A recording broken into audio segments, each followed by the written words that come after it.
UP में रहने वाला रोहित पुलिस से शिकायत करता है कि किसी ने उसके 2.5 लाख रुपए चुरा लिए, पर इन्वेस्टिगेशन के बाद पता चला कि वो इन पैसे को ऑनलाइन गेमिंग में हार गया था, जो कि उसने अपने कजन से उधार लिए थे और पैसे ना लौटाने पड़े, इसके लिए उसने ये मनगढ़ंत कहानी रची थी। प्रभात शर्मा एक 21 साल के स्टूडेंट ने अपने हॉस्टल रूम में फांसी लगा ली। बाद में इन्वेस्टिगेशन के बाद पता चला कि प्रभात को ऑनलाइन गेमिंग की लत थी, जिसकी वजह से वो बुरी तरह से कर्ज में डूब चुका था और अंत में उसने अपनी जिंदगी को खत्म कर लिया। पांडिचेरी के रहने वाले 36 साल के शख्स ने उस वक्त अपनी जान दे दी जब वो ऑनलाइन गेमिंग की लत की वजह से लाखों रुपए हार गया था। आप इंटरनेट पर सर्च कीजिए, आपको ढेरों ऐसे एग्जाम्पल देखने को मिल जाएंगे। MS धोनी, विराट कोहली, हार्दिक पांड्या, रोहित शर्मा, शाहरुख खान, सचिन तेंदुलकर, गौतम गंभीर, ये बड़े बड़े स्टार आपको फैंसी गेम खेलने के लिए बोलते हैं, पर कोई भी स्टार इन गेम के पीछे की सच्चाई आपको कभी नहीं बताएगा कि कैसे इन गेम्स ने 95% लोगों की जिंदगी को खत्म करके रख दिया है। पर आज गवर्नमेंट ने जितनी भी ऑनलाइन गेमिंग प्लेटफॉर्म है उन पर अब 18% से सीधा 28% का GST इंप्लीमेंट कर दिया है। गवर्नमेंट का कहना है कि इन ऑनलाइन गेमिंग को अपंग बना दो ताकि खुद ब खुद गेमिंग प्लेटफॉर्म खत्म हो जाए। पर क्या ये चीज उतनी इफेक्टिव है जितनी दिखाई दे रही है? चलिए थोड़ा सा डिटेल में समझते हैं। History of fancy game. Fancy game के बारे में जानने से पहले थोड़ा सा हम इसकी हिस्ट्री को समझ लेते हैं। फैंसी गेम की शुरुआत 1962 में फैंसी फुटबॉल लीग के साथ हुई थी, पर भारत में फैंसी गेम की शुरुआत होती है साल 2001 में, जब ESPN और स्टार स्पोर्ट्स मिलकर लॉन्च करते हैं सुपर सेलेक्टर फैंसी गेम। हालांकि उस वक्त ये गेम इतना सक्सेसफुल नहीं होता और साल 2003 में इसे बंद कर दिया जाता है, क्योंकि उस वक्त इंटरनेट वाइडली यूज भी नहीं होता था। इनफैक्ट बहुत लोगों के पास तो फोन भी नहीं था। आप कमेंट सेक्शन में बताइए कि उस वक्त आपके पास फोन या इंटरनेट कनेक्शन था। इसके बाद हर्ष जैन और भवित सेठ साल 2008 में इंट्रोड्यूस करते हैं इंडिया के first fancy game platform dream 11 को, और दोनों ही फाउंडर ने इस गेम को फुटबॉल फैंसी लीग से इंस्पायर्ड होने के बाद ही इंडिया में इंट्रोड्यूस किया था, क्योंकि दोनों ही फाउंडर जानते थे कि इंडिया में क्रिकेट सिर्फ एक खेल नहीं है, लोगों की फीलिंग तक इससे जुड़ी हुई है और सब अपने आप को एक्सपर्ट समझते हैं। और नतीजा आज हमारे सामने है। आज ड्रीम 11 $8 बिलियन की कंपनी है, जिसके 162 मिलियन एक्टिव यूजर हैं, और साल 2021 की रिपोर्ट की माने तो इस कंपनी ने 206 करोड़ का रिवेन्यू जनरेट किया था। इसके साथ ही ये कंपनी 1000 से ज्यादा लोगों को रोजगार भी देती है। पर आज की डेट में ड्रीम 11 जैसे 238 कंपनी है, जिसमें से कुछ काफी पॉपुलर भी हैं, लाइक द ड्रीम 11, जैसे कि my team 11, MPL, CricPlay, my 11 circle. और आज इन फैंसी ऐप पर आपको सिर्फ क्रिकेट ही नहीं बाकी हर तरह की गेम देखने को मिल जाएगी। Why 28% tax? देखिए, ये जितनी भी ऑनलाइन गेम्स हैं इन पर अक्टूबर से 28% का टैक्स स्लैब इंप्लीमेंट हो चुका है। पर इससे पहले क्या था और क्यों अश्नीर ग्रोवर इस टैक्स स्लैब का विरोध कर रहे हैं? देखिए, आज से पहले जितनी भी गेम्स थी इन पर 18% का टैक्स इंप्लीमेंट होता था। मान लो आपने और आपके दोस्त ने किसी भी ऑनलाइन गेम जैसे कि ड्रीम 11 पर 100 रुपए लगाए। अब dream 11 GGR gross gaming revenue के नाम पर आपके इन 100 रुपए में से 20 रुपए काट लेगी। वैसे प्लेटफॉर्म के अकॉर्डिंग ये 15 से 20% तक का होता है। अब आपके पास बचे 160 रुपए। ओल्ड टैक्स के अकॉर्डिंग इस GGR यानी कि 20 रुपए पर गवर्नमेंट 18% टैक्स चार्ज करती थी, जो कि होता है 7.2 रुपीज। अब इस 7.2 रुपीज को ये गेमिंग कंपनी आपके ही जो 160 रुपए है उसमें से चार्ज करती है। अब जो फाइनल अमाउंट आपके पास बचता है वो है 152.6 रुपए। अब इसी अमाउंट को एक विनर को दिया जाता है, मतलब कि आपने 100 रुपए लगाए थे और आप जीतते हैं तो गेमिंग की तरफ से आपको 52.6 रुपए का फायदा। अभी रोको, इतनी भी क्या जल्दी है। अब जैसे ही आपके अकाउंट में पैसे आएंगे तो आपसे 30% TDS इस प्रॉफिट अमाउंट पर यानी कि 52.6 पर @15.78 आपसे चार्ज कर लिया जाएगा। अब बचा कितने? 36.82। तो ये सारी माथापच्ची हो रही थी इस 36.82 रुपए के लिए। अब अमाउंट छोटी लग रही है आपको, पर 100 की जगह यहां पर 10,000 या 1 लाख करके देखो, फिर शायद आपको सही लगे। अब नए रूल में क्या है? अगेन आपने और आपके दोस्त ने 100 रुपए इन्वेस्ट किए। अब डायरेक्ट सीधे ही 100 रुपए पर 28% GST आपसे चार्ज कर लिया जाएगा, मतलब कि 200 माइनस 56 आपके पास बचते हैं 144 रुपए।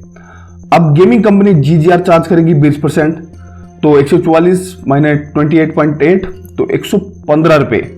तो अब जो भी जीतेगा उसे मिलेंगे 115.20 रुपए, जिसमें से 100 तो आपके ही हैं, तो प्रॉफिट है 15.20 रुपए। अब अगेन इस प्रॉफिट पर 30% TDS भी देना है आपको, यानी कि 15.20 माइनस 4.56 तो 10.64, इस 10.64 रुपए कमाने के लिए आपने 100 रुपए दांव पे लगाए थे। अब इस पर अजय ग्रोवर का कहना है कि सरकार के इस फैसले के बाद गेमिंग इंडस्ट्री पूरी तरह से खत्म हो जाएगी और गवर्नमेंट को हर साल 80,000 करोड़ का नुकसान होगा। आगे डिस्कस करेंगे इसके बारे में थोड़ा सा डिटेल में। Why government note ban? Government tax increase कर रही है, पर गवर्नमेंट इन गेमिंग प्लेटफॉर्म को बंद क्यों नहीं कर देती? According to Indian law, betting on games of chance is illegal, whereas betting on games of skill is legal. It's tricky to determine whether a game fall under a chance or skill category. मतलब कि gaming company का यहाँ पर साफ कहना है कि जो ये फैंटेसी गेम है वो गेम ऑफ स्किल है, ना कि गेम ऑफ लक। तो यहाँ पर आपको अपना स्किल, अपना दिमाग यूज करना पड़ता है, तो दैट्स वाई ये कोई गेमलिंग नहीं है। तो इंडियन गवर्नमेंट के इसी लूपहोल का यूज आज ये फैंटेसी गेम कंपनियां कर रही है। सो दैट्स द रीजन कि गवर्नमेंट इन गेमिंग कंपनी को बैन नहीं कर सकती, जो कि एक्सटर्नली तो दिखती है ये एक स्किल बेस्ड है, नॉलेज है, फन है, बट इन रियलिटी ये गैम्बलिंग है। और ऐसा नहीं है कि ऑनलाइन गेमिंग इंडिया में बैन नहीं है। इंडिया के कुछ स्टेट जैसे कि ओडिशा है, आंध्र प्रदेश, तेलंगाना, आसाम, सिक्किम, नागालैंड, यहाँ पर फैंटेसी गेम बैन है। गवर्नमेंट इंटेंशन, अब सरकार का यहाँ पर यह कहना है कि इस नए टैक्सेशन से वो किसी भी ऑनलाइन गेमिंग प्लेटफॉर्म को कोई भी नुकसान नहीं पहुंचाना चाहती। वो तो चाहते हैं कि जो ये युवा है वो जितना हो सके इन सबसे दूर रहे, क्योंकि काफी सारे केसेस में ऐसा देखने को मिला है जिसका जिक्र हम ऊपर वीडियो की शुरुआत में ही कर चुके हैं। आप इंडियन लॉ को देखिए, एक तरफ तो गवर्नमेंट इसे गेम ऑफ स्किल भी कह रही है, दूसरी ओर इस पर गैम्बलिंग और लक बाय चांस जैसी कैटेगरी में डालकर 30% TDS भी चार्ज कर रही है। तो क्या सरकार के इस फैसले से गवर्नमेंट जो चीज दिखा रही है वो हो सकता है? आई डोंट थिंक कि इस GST वाले रूल से कोई खास इंपैक्ट पड़ने वाला है, क्योंकि वर्ल्ड कप नजदीक है और ऐसे में ये कंपनी किसी भी हाल में ये मौका अपने हाथ से नहीं जाने दे सकती। तो ऐसे में हो सकता है ये कंपनी अपना GGR, ग्रोस गेमिंग रेवेन्यू, जो कि आज की डेट में जो कि 15 से 25% तक चार्ज किया जाता है, उसमें रिलैक्सेशन दे दे अपने यूजर को। अब कान यहां से पकड़ो या फिर वहां से। कहने का मतलब है कि जिसको बैटिंग करनी है वो तो करेगा, चाहे कोई भी हो। अब ऑनलाइन गेमिंग बंद होती है तो वर्ल्ड कप सामने है, तो कहीं ना कहीं ऑफलाइन गेमिंग को भी बढ़ावा मिलेगा। What government can do? Personally मैं क्या मानता हूं कि गैम्बलिंग को इंडिया में लीगल कर देना चाहिए, ऑनलाइन गैम्बलिंग को, और 18% टैक्स स्लैब के अंडर रखकर टैक्स वसूल करना चाहिए। आई नो चीज गलत है, पर आप मुझे ये बताइए कि अगर आपको बैटिंग करनी है तो क्या आपके पास, आपके नियर बाय ऑफलाइन लोग अवेलेबल नहीं है? बिल्कुल है, एक से एक बुकी बैठे हैं। अब कहने को तो एक फैंसी गेम है, एक स्किल बेस्ड है, पर कहीं ना कहीं ये 90% लक पर ही डिपेंड है। मतलब कि आपने टीम बनाई, उसमें कैप्टन बनाया, उसने अच्छे रन लगाए तो आपके अच्छा प्रॉफिट मिलेगा, तो क्या गारंटी है कि वो कैप्टन चलेगा जो आपने बनाया है? कहीं ना कहीं इट्स लक फैक्टर। अब गैम्बलिंग भी तो ऐसे ही है। आपको लगता है कि आज विराट कोहली फॉर्म में है तो उस पर बैटिंग करनी चाहिए कि वो शतक लगाएगा कि नहीं लगाएगा। Bet365 सबसे बड़ी ऑनलाइन गेमिंग वेबसाइट जो कि यूके में एस्टेब्लिश है, और ये कंपनी यूके की टॉप टैक्स पेयर कंपनी में से एक है। US, यूरोप, कनाडा, फ्रांस ऐसी बहुत सी कंट्री है जहां पर गैम्बलिंग लीगल है। तो मेरे कहने का मतलब है कि अगर गैम्बलिंग लीगल हो जाती है, ऑनलाइन गैम्बलिंग, तो कम से कम गवर्नमेंट को एक लार्ज स्केल पर टैक्स तो मिलेगा, और साथ ही कंपनी नई जॉब भी क्रिएट करेगी। अब सुसाइड करने वाले तो ऑफलाइन गेमिंग में हारने के बाद भी सुसाइड कर देते हैं। ढेरों स्पोर्ट्स गैम्बलर नंबर वाली गैम्बलिंग लाइक गली, दिलावर, इंडिया के हर एक कोने में बैठे हैं। पुलिस इन्हें पकड़ती है, इनसे थोड़े पैसे लेती है, नेक्स्ट डे फिर इनका वही काम। अब देखिए, कहने को तो बिहार और गुजरात में दारू बैन है, पर फिर भी बिहार में दारू से मरने वालों की खबर आती रहती है। और साथ ही जैसे ही बिहार में दारू बैन होती है, उसके पड़ोसी राज्य यूपी और वेस्ट बंगाल की अल्कोहल रेवेन्यू भी बढ़ जाती है। ऑनलाइन गेमिंग को लेकर गवर्नमेंट कुछ रूल रेगुलेशन सेट कर सकती है, जैसे कि पर्टिकुलर पैन और आधार पर डेली की एक लिमिट सेट होनी चाहिए, यानी कि एक आईडी जो क्रिएट होती है, एक दिन में आप 1000 या 2000 कुछ ऐसी लिमिट सेट कर देनी चाहिए गवर्नमेंट को। कोई भी पैन और आधार इन वेबसाइट से लिंक हो तो उसकी प्रॉपर KYC होनी चाहिए। मतलब कि अगर इन वेबसाइट से कोई भी अमाउंट विड्रॉल करता है तो गेमिंग आईडी और बैंक दोनों सेम होने चाहिए और उसी पर ही जाने चाहिए। क्योंकि देखो, अगर लिमिट सेट होगी तो लोगों की आदत है कि दूसरों की आईडी से अकाउंट बनाकर खेलने की। अब जैसे मैं अपने साथ वाले के पैन और आधार से मैंने आईडी बना ली, मैं उसकी आईडी पर खेल भी रहा हूँ, उसे पता भी नहीं है। तो ऐसी सिचुएशन में जब पैसे विड्रॉल हो तो उसी पर्सन के अकाउंट में से होने चाहिए। तो अगर गवर्नमेंट चाहे तो AI के एरा में ऐसे और भी कई सारे चीज़ों के साथ सॉफ्टवेयर इंप्लीमेंट कर सकती है अगर चाहे तो।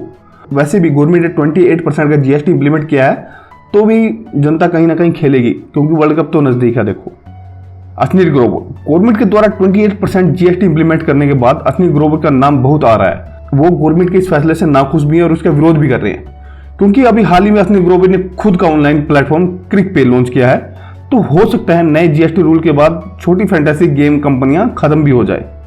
देखिए, कुछ साल पहले गवर्नमेंट ने क्रिप्टो पर भी 30% टैक्स लगाया था। उसके बाद आज इंडिया में क्रिप्टो मार्केट लगभग खत्म हो चुकी है और वैसे भी क्रिप्टो ग्लोबली भी काफी हद तक खत्म हो चुकी है। तो देखिए, गैम्बलिंग आज से नहीं बरसों से होती रही है और आगे भी होती रहेगी।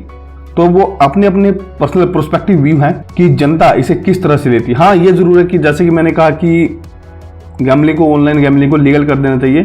तो हो सकता है कि आज जहां पर सिर्फ 30% या 40% लोग खेल रहे हैं, तो उसके बाद 60 या 70% लोग खेले।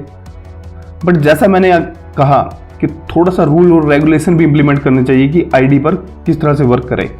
तो पर्सनली आप क्या सोचते हैं, एक बार नीचे कमेंट कीजिए। बट अभी के लिए इस वीडियो में इतना ही।